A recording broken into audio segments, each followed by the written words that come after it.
उपराष्ट्रपति चुनाव में विपक्षी सांसदों के क्रॉस वोटिंग मामले में विवाद शुरू हो गया है। पश्चिम बंगाल की मुख्यमंत्री ममता बनर्जी के भतीजे और टीएमसी सांसद अभिषेक बनर्जी ने कहा कि मुझे पता चला है कि बीजेपी ने विपक्ष के हर सांसद को खरीदने के लिए 15 से 20 करोड़ रुपए खर्च किए हैं।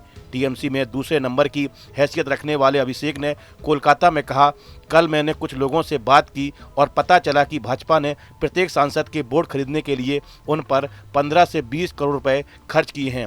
चुने हुए प्रतिनिधि जनता का विश्वास और भावनाएं बेच रहे हैं। प्रतिनिधियों को खरीदा जा सकता है लेकिन जनता को नहीं। एक सभा के दौरान दिए गए इस बयान ने देश भर में राजनीतिक हलचल मचा दी है। वहीं इस पर बीजेपी ने पलटवार करते हुए करारा जवाब दिया है। बीजेपी प्रवक्ता शहजाद पूनावाला ने कहा कि विपक्ष अपने सांसदों की नैतिकता पर सवाल खड़े कर रहा है। देखिए, कल राहुल गांधी जो कांग्रेस पार्टी के नेपो किड कहे जा सकते हैं, उन्होंने महाराष्ट्र, बिहार, हरियाणा यहाँ पर अनर्गल आरोपों के बाद वाइस प्रेसिडेंट इलेक्शन जो बैलेट से हुआ उस पर सवाल खड़े कर दिए थे। कहा था वोट चोरी हुई है। अब उनकी देखा देखी टीएमसी के नेपो किड अभिषेक बैनर्जी का भी कहना है कि भाई 15-20 करोड़ रुपए में लोग खरीदे गए। ये कहना क्या चाहते हैं? ये कहना चाहते हैं कि इंडिया अलायंस के जो नेता है, सांसद है, वो टिकाऊ नहीं, वो बिकाऊ है क्या? मतलब अपने ही नेताओं की नैतिकता पर, इंटेग्रिटी पर सवाल खड़े करना। और देखिए, ये पैटर्न बन चुका है इन दोनों ही नेपो किड्स का।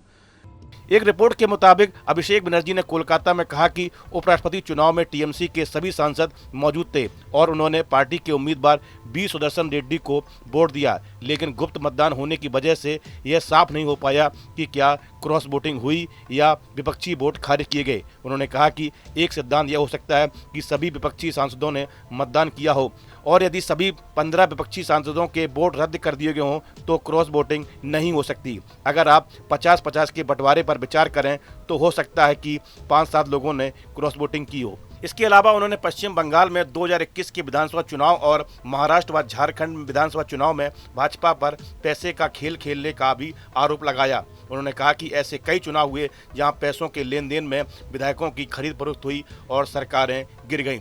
2024 में भी भाजपा ने किसी को 5,000 रुपये और किसी को 10,000 रुपये देकर पोलिंग एजेंट खरीदने की कोशिश की। उन्होंने पोलिंग एजेंट खरीदने में हजारों रुपए खर्च किए, लेकिन बंगाल की जनता ने तृणमूल को ही वोट दिया।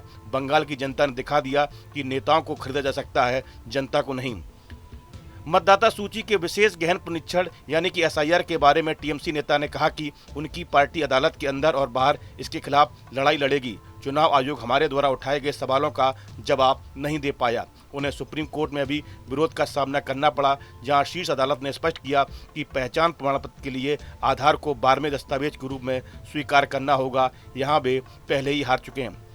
अब अभिषेक बनर्जी के दावे के बाद उन्होंने विपक्षी दलों को कटघरे में खड़ा कर दिया। इसके साथ ही बनर्जी के दावों ने यह सवाल उठाया कि क्या उपराष्ट्रपति चुनाव में धनबल का खेल हुआ। टीएमसी ने इस मामले की गहन जांच की मांग की है। राजनीतिक गलियारों में चर्चा है कि यह मुद्दा संसद से लेकर सड़क तक गूंज सकता है। अभी तक अन्य दलों की ओर से कोई आधिकारिक जवाब नहीं आया है, लेकिन माहौल गर्म है। इस सनसनीखेज दावे के बाद सवाल उठ रहे हैं कि क्या इस मामले में कोई औपचारिक जांच होगी। राजनीतिक विश्लेषकों का मानना है कि टीएमसी इस मुद्दे को जोर शोर से उठाएगी, जिससे संसद का अगला सत्र तूफानी हो सकता है। इस वीडियो में फिलहाल इतना ही। आप बने रहिए न्यूज नेशन के डिजिटल प्लेटफॉर्म के साथ। जहां भक्ति है हर शब्द में, कथाओं में छुपे हैं दिव्य रहस्य और ज्योतिष देता है जीवन को दिशा। धर्म से जुड़ी हर बातों को जानने के लिए हमारे चैनल स्तुति को सब्सक्राइब करें। चैनल पर जाने के लिए इस लिंक पर क्लिक करें।